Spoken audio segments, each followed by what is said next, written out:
안녕하세요. 오늘도 사연 살롱을 찾아주셔서 감사합니다. 은평구에 살고 있는 40대 여성이에요. 인간은 누구나 태어나면 죽잖아요.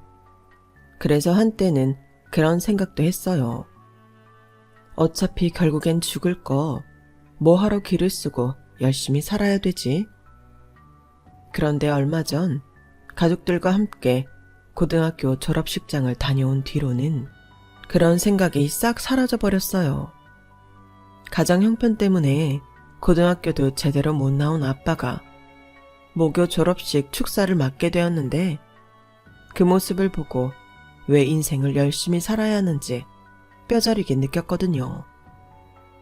저희 부모님은 부모 도움 없이 빈손으로 시작해 자수성가하신 분들이세요. 어렸을 때는 형편이 어려워서 맞이인 제가 3살, 5살 아래 동생들을 돌봐야 했죠. 부모님이 맞벌이를 하셔서 아침 일찍 일을 나가 늦은 밤이 되어서야 집에 돌아오시곤 했거든요. 제가 국민학교 1학년 때였을 거예요. 아빠가 허리를 다치시는 바람에 한동안 일을 못 하셨는데 그때 엄마가 벌어오는 돈으로 5 식구가 살려니 많이 빠듯했어요. 지금이야 도시가스가 안 되는 지역이 거의 없지만 그때만 해도 집집마다 LPG 가스를 쓰고 살았는데 돈이 없으니 가스비를 감당하는 것도 힘들었어요. 툭하면 가스가 떨어져서 구멍가게에서 외상으로 부탄가스를 사다가 브루스타에 라면을 끓여 먹곤 했죠. 그나마도 얼마 안 가 가스가 떨어지기 때문에 팔이 떨어져라 부탄가스통을 흔들던 기억이 나네요.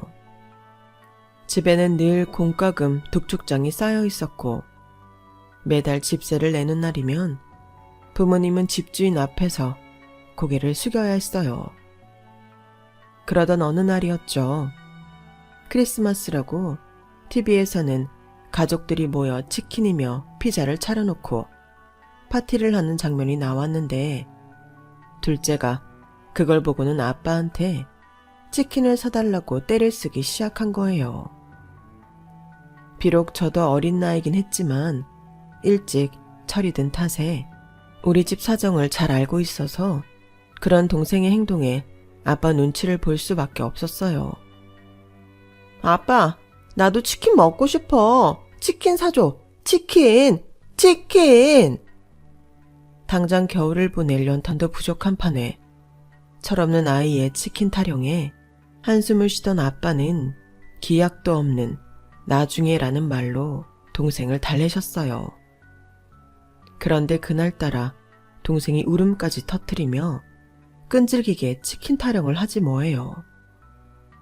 한참을 달래던 아빠도 급기야 화를 내셨죠.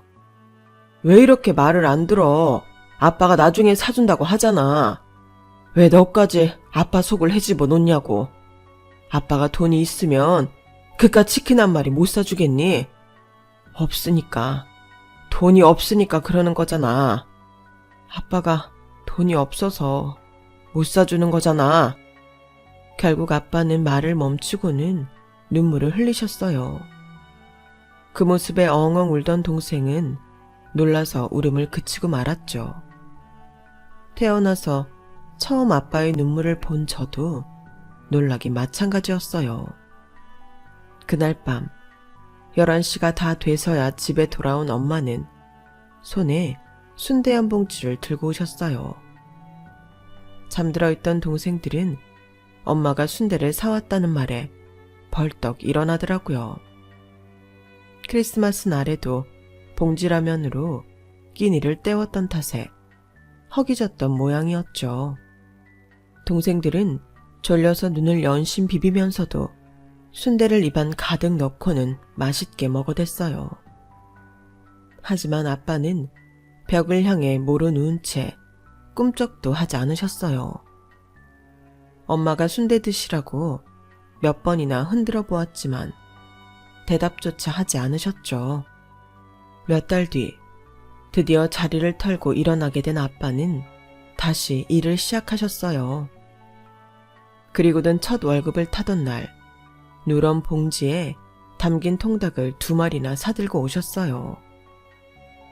엄마는 돈 나갈 때가 한두 군데가 아닌데 뭐하러 이런 걸 사왔냐고 타박을 하셨지만 아빠는 묵묵히 다리를 뜯어 우리들 손에 쥐어주셨어요.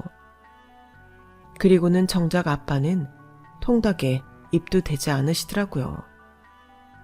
그저 우리 삼남매가 맛있게 먹는 모습만 흐뭇하게 바라보실 뿐이었죠. 크리스마스 날 어린 자식들한테 치킨 한 마리 못 사줬던 게 못내 가슴에 박히셨던 모양이에요. 부모가 된 지금에서야 그때 아빠가 어떤 심정이었을지 조금은 알겠더라고요. 한동안 월세집을 전전하며 살던 우리 식구는 제가 중학교 2학년 때 부모님이 그동안 모은 돈으로 조그마한 식당을 차리면서부터 조금씩 생활이 안정이 되기 시작했어요. 더는 가스가 떨어질 걱정도 없었고 월세를 못 내서 자식들 앞에서 집주인한테 고개를 숙이는 일도 없었어요. 이 모든 게 부모님이 열심히 일한 덕분인데도 엄마는 늘 제게 그러셨어요. 가난한 집이 살림이 피면 마지가 고생이고 잘 살던 집이 망하면 막내가 고생이라잖니. 우리 집은 마지인 성경이가 고생이 많았지. 그래서 엄마는 항상 우리 성경이한테 미안하고 고마워. 어린 게 동생들 건사하느라 얼마나 힘들었을까. 내 딸이지만 정말 기특해. 솔직히 저는 아직도 어린 시절은 뒤돌아보고 싶지 않을 정도로 가슴 먹먹한 순간들이 많았어요. 하지만 다행히도 제 막내 동생은 그 힘들었던 시절을 거의 기억하지 못하더라고요. 그래서 다행이다 싶어요. 동생한테까지 가슴 아픈 기억을 남겨주고 싶지 않거든요. 생활은 많이 나아졌다고는 해도 제가 고등학교를 졸업할 때까지 우리 집이 그리 넉넉한 살림은 아니었기 때문에 저는 일찌감치 실업계 고등학교에 진학해 고등학교 졸업과 동시에 취직을 했어요. 재학 시절 자격증도 열심히 따두고 성적도 전교 5등 안에 들었던 덕에 중소기업이지만 꽤 건실한 회사에 취직할 수 있었죠. 남편도 그 회사에서 만났고요. 남편과 처음 만나게 된 건 제가 입사를 하고 3년이 넘었을 때였어요. 우리는 서로 부서가 달라서 마주칠 일이 없었는데 남편의 부서에 결혼이 생기면서 제가 업무 지원을 하러 남편네 부서로 몇 번 나가게 되었고 그러다 보니 가까워지게 되었죠. 한 번은 큰 프로젝트를 마치고 제가 남편네 부서 회식 자리에 같이 가게 되었는데 얘기를 나누다 보니 저랑 같은 동네에서 나고 자랐더라고요. 뭐야? 이성경 씨도 땡땡 국민학교 나왔어? 혹시 중학교도 땡땡 중학교? 네, 고등학교는 실업계라서 집에서 좀 멀었지만 나머지는 다 동네에 있는 학교를 나왔어요. 이야, 그럼 내 후배네. 우리 나이 차이가 4살이 나니까 중학교 때는 학교에서 볼 일이 없었겠지만 국민학교 땐 지나가다 복도에서 만나기도 했겠어. 대학도 아닌 국민학교 중학교 동문일 뿐인데도 남편은 꽤나 의미를 부여해가며 저와 연결고리를 찾으려 노력했어요. 그 뒤로 며칠 뒤 사진 한 장을 들고 저희 부서로 왔더라고요. 국민학교 때 특활반에서 찍은 사진이었는데 글쎄 거기에 저도 찍혀있지 뭐예요. 이거 성경씨 맞지? 내가 이럴 줄 알았다니까. 아무래도 나랑 성경씨가 인연은 인연인가 봐. 그러지 않고서야 이 넓은 서울 하늘 아래서 그것도 한 직장에서 같은 국민학교, 같은 특활반을 다닌 사람을 만나는 일이 흔한 일이냐고. 성경씨, 우리 이것도 기념인데 주말에 영화나 같이 볼까? 다소 억지스러운 흐름이었지만 저도 남편에 대한 인상이 그리 나쁘지 않았기 때문에 영화를 보기로 했어요. 그런데 회사에서는 그렇게 활달하고 불도저처럼 밀어붙이던 사람이 정작 둘이 만나게 되니까 꽤 낯을 가리지 뭐예요. 저랑 눈도 제대로 못 마주치고 새색시처럼 수줍어하는데 그 모습을 보니 장난기가 발동해서 놀리고 싶어졌어요. 일부러 손끝을 스치기도 하고 은근슬쩍 팔짱도 끼고 했더니 얼굴이 불타는 고구마처럼 벌개지더라고요. 그런데 웃긴 건 다시 회사에서 만났을 때는 언제 그랬냐는 듯이 농담도 잘하고 대놓고 들이대기까지 하는 거 있죠. 너무 상반된 모습에 이게 뭔가 싶더라고요. 그래서 같은 부서 선배한테 그 얘기를 했더니 대뜸 그러지 않겠어요? 윤대리가 자기한테 관심 있나 보네. 남자들 중에 간혹 그런 사람들이 있어. 사람 많은 데서는 활달하게 굴어도 자기가 좋아하는 사람이랑 둘이 있을 때는 말도 제대로 못 거는 사람. 자기가 슬쩍 찔러봐. 에이, 그랬다가 나한테 관심 없다고 하면 어떡해요. 괜히 창피하기만 하지. 아니라고 하면 농담이었다고 웃어 넘기면 되지. 뭐가 문제야? 자기, 연애 안 해봤지? 이그, 쑥맥 둘이 만났으니 연결되려면 100만 년은 걸리겠네.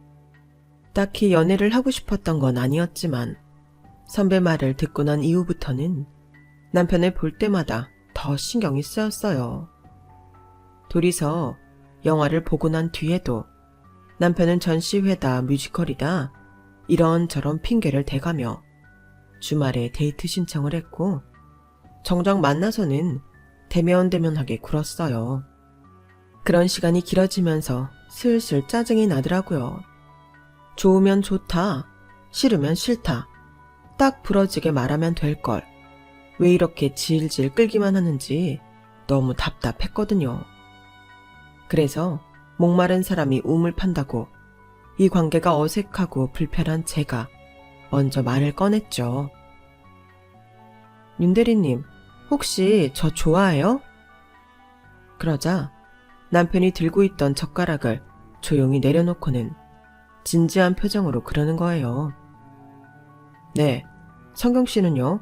성경 씨는 내가 어때요? 먼저 말을 꺼낸 건 나였지만 그때까지도 남편에 대해 판단이 서지 않았던 저는 당황해서 아무 말도 하지 못했어요.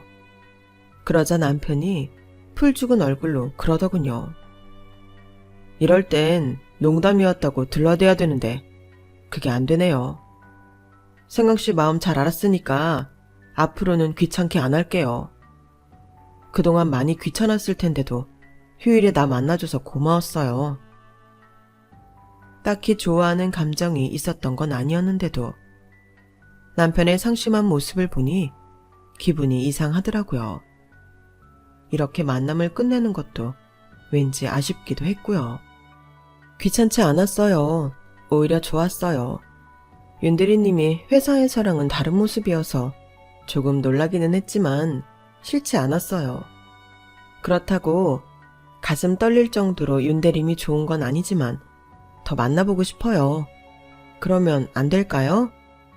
남편은 커다란 눈을 껌뻑이며 저를 뚫어져라 보더니 씩 웃고는 그러자고 하더라고요. 앞으로는 자기도 피하지 않고 저를 열심히 꼬셔보겠다나요. 말은 그렇게 했지만 이후로도 남편은 저와 둘이 만날 때마다 많이 긴장하는 것 같았어요. 일부러 티를 안 내려고 노력은 했지만 완벽하게 저를 속이지는 못했죠. 그런데 이 남자의 그런 순수한 모습이 오히려 마음에 들더라고요. 연애가 능숙한 남자보다 서툴었지만 최선을 다하는 남편이 훨씬 더 진정성이 느껴졌기 때문이었죠. 그래서 제가 먼저 사귀자고 말을 꺼냈어요. 따지고 보면 소극적인 남편을 대신해 제가 총대를 맨 거였는데 결혼기간 내내 남편이 이걸로 저를 놀리지 뭐예요. 결혼식 전에 제 친구들을 만나 인사하는 자리에서 남편이 이러는 거예요. 참고로 말하자면 먼저 사귀자고 한 사람은 제가 아니라 성경입니다. 성경이가 저를 아주 많이 좋아하거든요. 처음엔 낯가림 심한 남편이 그래도 내 친구들 앞이라고 용기 내서 농담하는가 보다 생각했어요. 그래서 같이 웃어 넘겼죠. 그런데 이 인간이 결혼한 지 20년이 넘은 지금까지도 노상 그러는 거예요.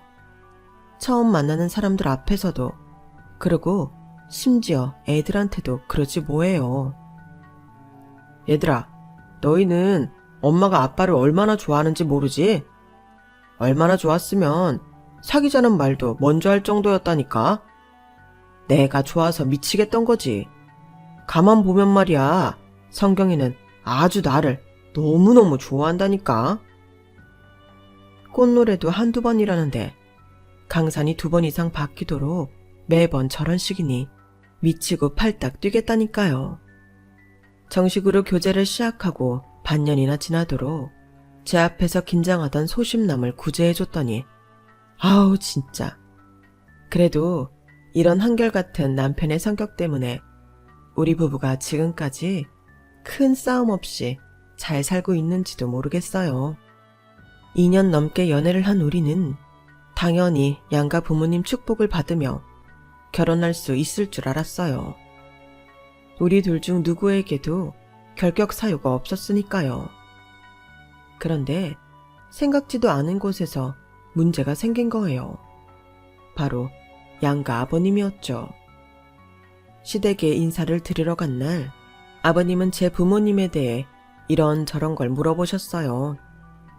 며느리를 드리는 일이니 상대 집안에 대해 알아보라고 하셨던 거였죠. 그런데 아빠가 연신내 쪽에서 나고 자라셨다는 말을 했더니 대뜸 학교는 어디 나왔냐고 물으시지 않겠어요? 그래서 아빠가 나온 학교를 말씀드렸더니 땡땡고등학교? 나도 거기 나왔는데 아버님 연세가 어떻게 되시나? 그래서 아빠 연세를 말씀드렸죠. 그랬더니 깜짝 놀라시며 저희 아빠 이름까지 물으시더라고요. 이성자 준자 쓰십니다. 이성준? 이성준이라 가만히 있어봐라. 이성준이라 꽤 익숙하긴 한데 혹시 아버님 머리가 쌍가마 아닌가? 맞지? 야, 내가 쌍가마 이성준이랑 사돈을 맡게 되다니 세상 참. 아버님 표정을 보니 썩 달갑지 않으신 것 같았어요. 그런데 그건 저희 아빠도 별반 다르지 않더라고요. 뭐? 자네 아버님이 윤준모라고? 연신내 사거리 뒤편에 살던 윤준모? 아빠의 긴 한숨이 예사롭게 들리지 않았어요. 두 분 사이에는 우리가 모르는 뭔가가 있는 게 분명했죠.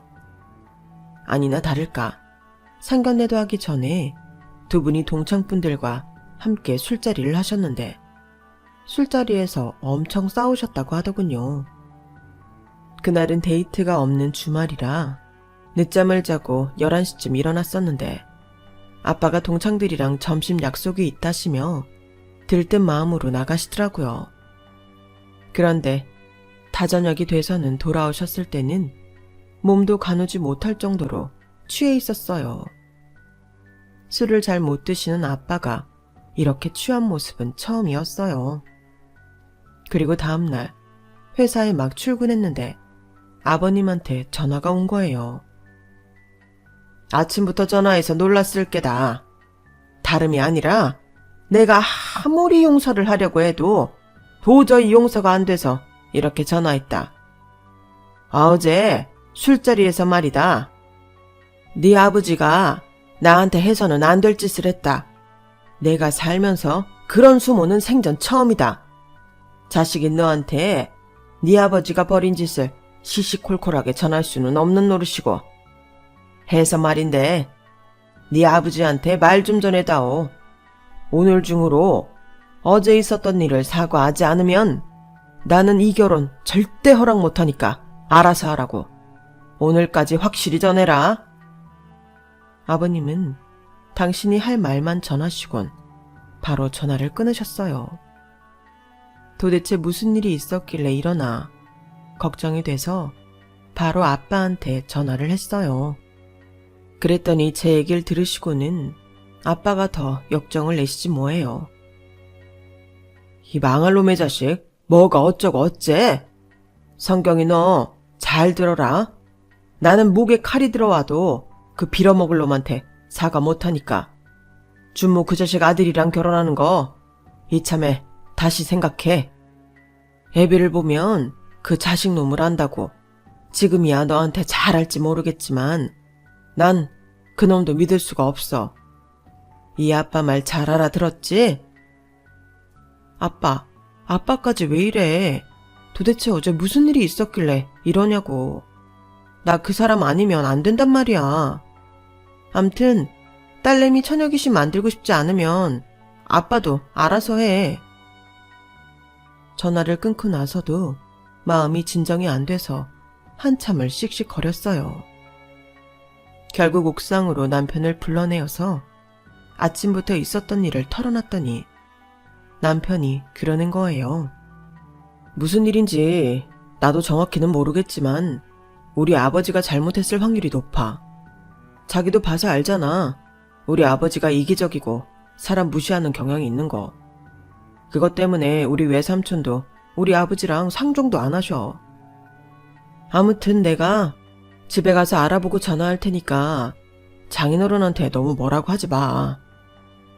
남편은 마치 늘상 있는 일이라는 듯 그리 놀라지도 않더라고요. 그리고 그날 밤 저는 아빠와 남편을 통해 아버님들 사이에 무슨 일이 있었는지 알게 되었어요.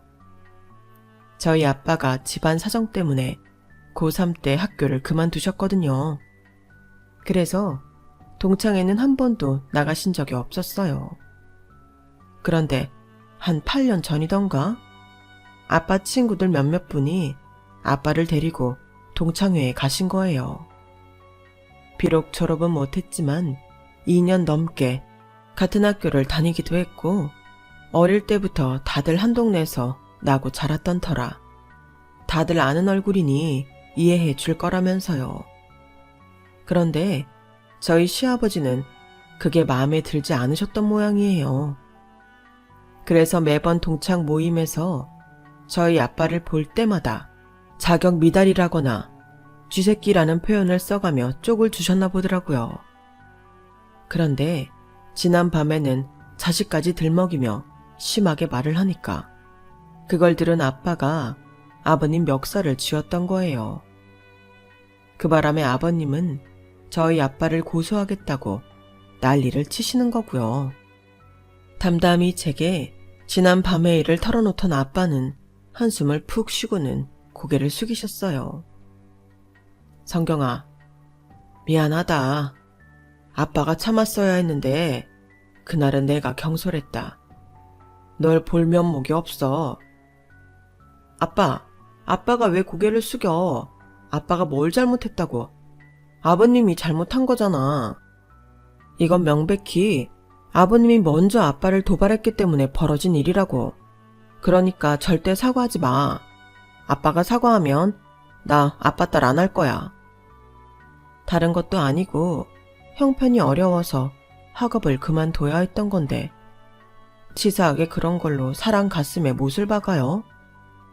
동창회장 권위가 뭐 그리 대단하다고 그 난리냐고요. 내가 결혼을 안 하면 안 했지 이런 일로 우리 아빠 가슴에 못 박는 인간한테 사과까지 하게 할 수는 없었어요. 그래서 남편한테 제 뜻을 확실히 전했죠. 그랬더니 남편도 알겠다고 하더군요. 며칠 뒤 남편의 주선으로 두 아버님은 만나서 화해를 하셨어요. 나중에 알고 보니 남편이 아버님께 두 분이 화해하지 않으면 연 끊고 살겠다고 했다더라고요. 남의 이모, 중요하게 생각하시는 아버님이 하나뿐인 아들과 연 끊고 산다는 소문이 동창들한테 퍼질까봐 하는 수 없이 고개를 숙이신 거죠. 위기를 맞았던 저희 부부의 결혼은 그렇게 가까스로 봉합이 되었고 그해 가을 결혼식을 올리게 되었어요. 하지만 깨진 그릇에 본드를 붙인다고 깨지기 전으로 돌아가는 건 아니잖아요. 저희 아빠와 시아버지의 사이에 생긴 앙금은 해가 지날수록 심해졌으면 심해졌지 절대 나아지지 않았어요. 더군다나 몇 년 전부터 아버님이 동창 회장을 맡게 되시면서 아버님의 치졸한 횡포는 점점 더 심해져 갔어요. 동창 모임에서만 그랬던 게 아니라 우리 부부가 결혼한 지 20년이 넘는 기간 내내 아버님은 끊임없이 저희 아빠와 저희 집을 무시하셨고 그럴 때마다 아빠도 저도 마음에 상처를 입곤 했어요. 원래 저런 사람이니 무시하고 넘어가자 생각하면서도 때때로 욱하는 건 어쩔 수 없더라고요. 그래서 가끔은 아버님께 대들기도 했고 그 일로 몇 년간 시댁에 왕래를 끊은 적도 있었어요. 그런데 얼마 전에 지금까지와는 규모가 다른 엄청난 일이 벌어진 거예요. 그 사건은 아빠와 시아버지의 모교 졸업식에서 벌어졌어요. 졸업식 며칠 전이었는데 아버님이 제가 집에 있는데 전화를 하셨더라고요. 애미냐? 너 이번 주 금요일 날 별다른 약속 없지? 금요일이요? 아, 그날은 제가 어디를 좀 가야 하는데요. 왜요, 아버님? 무슨 일 있으세요?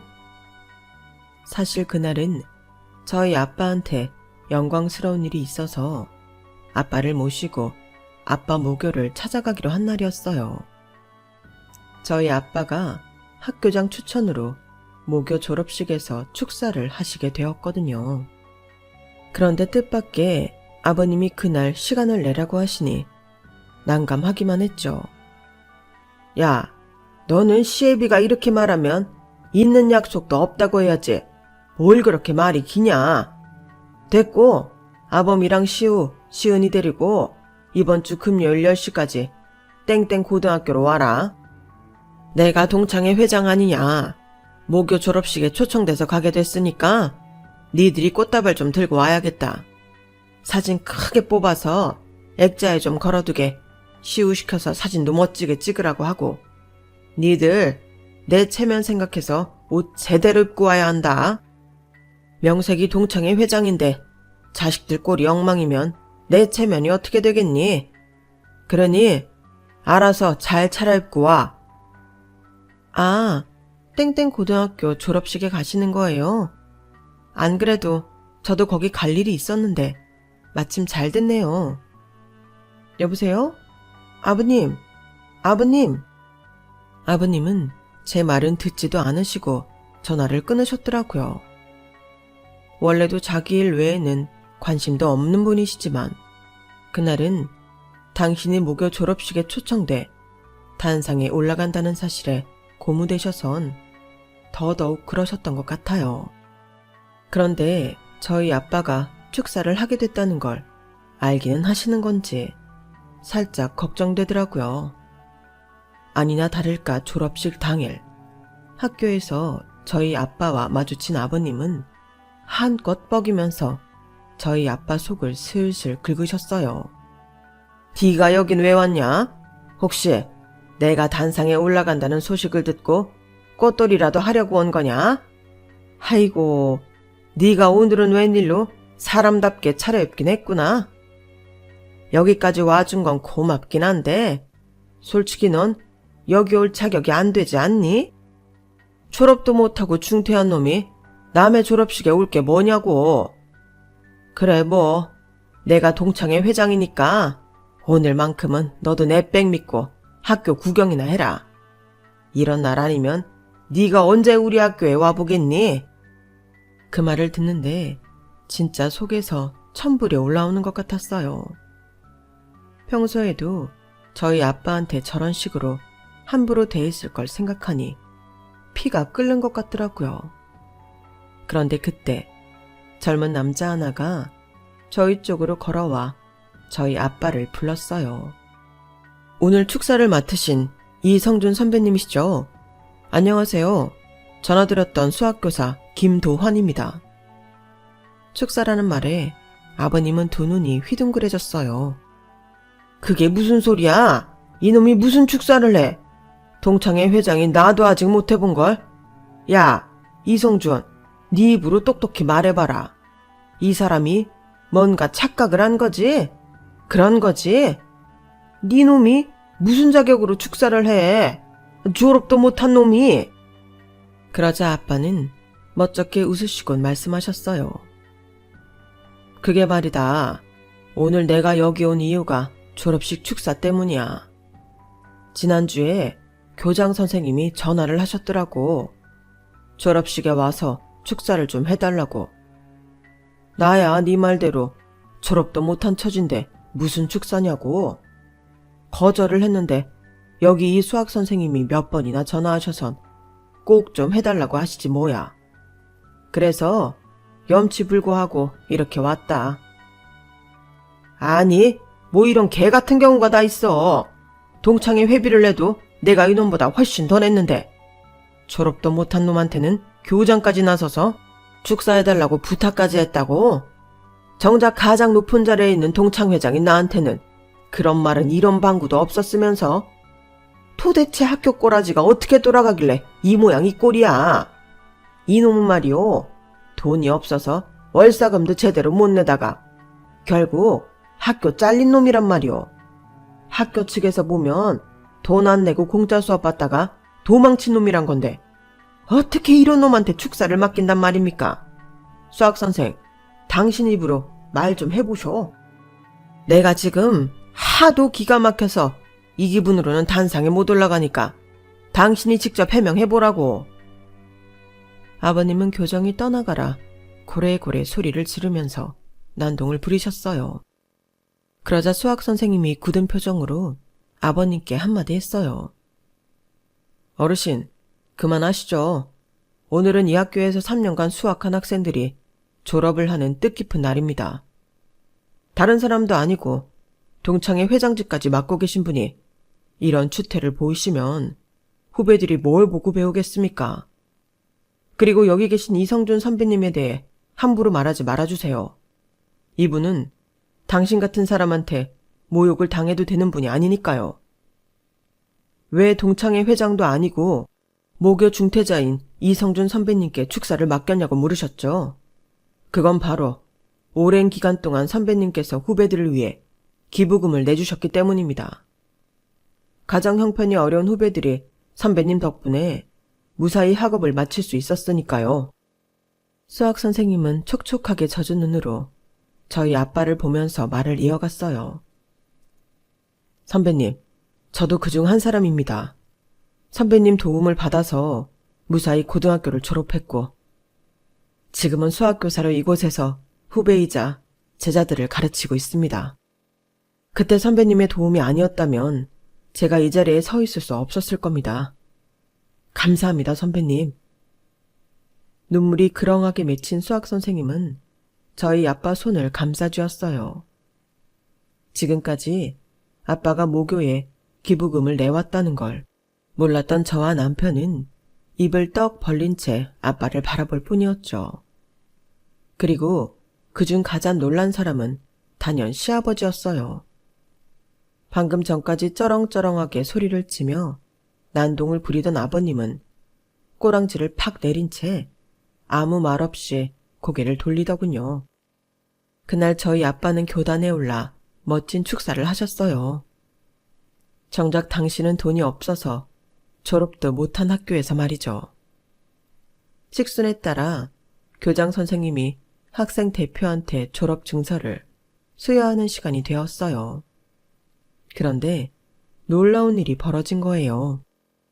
마이크 앞에 선 교장 선생님이 저희 아빠 이름을 호명하셨지 뭐예요. 백발이 성한 아빠는 믿을 수 없다는 표정으로 교단 앞으로 나가셨어요. 그리고는 떨리는 손으로 명예 졸업 증서를 받으셨어요. 그 모습에 엄마와 저는 물론 저희 아이들까지도 뜨거운 눈물을 흘렸어요. 그 순간만큼은 아버님도 슬쩍 고개를 돌려 눈물을 닦으시더라고요. 졸업식이 끝나고 수학 선생님은 저희 부모님을 모시고 고급 중식집에서 식사 대접을 하셨어요. 졸업식에는 짜장면을 먹어야 한다면서요.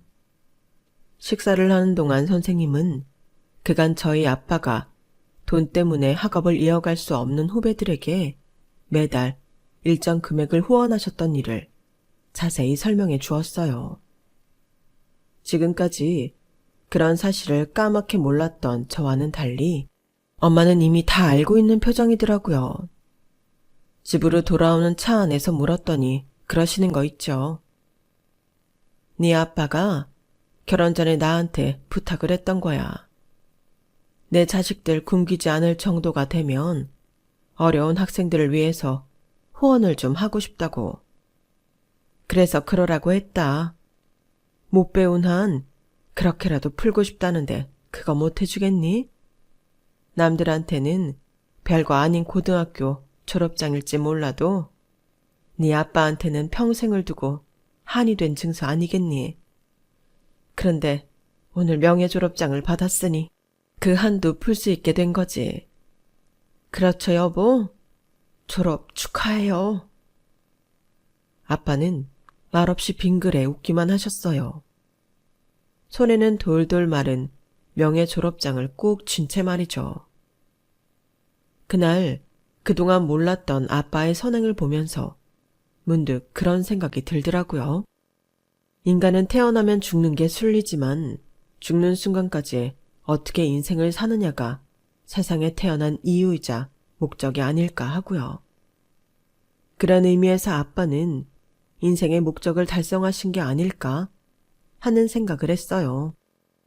그래서 저도 더 늦기 전에 제 인생의 목적을 찾아볼 생각입니다. 저희 아버님도 조금씩 더 나아지시길 바라면서요.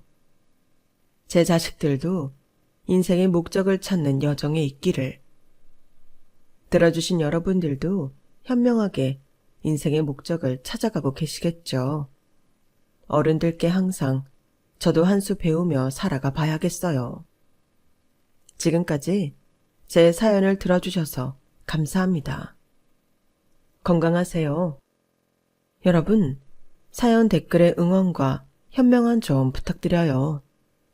좋아요와 구독은 저에게 큰 힘이 됩니다. 오늘도 좋은 일 가득하세요.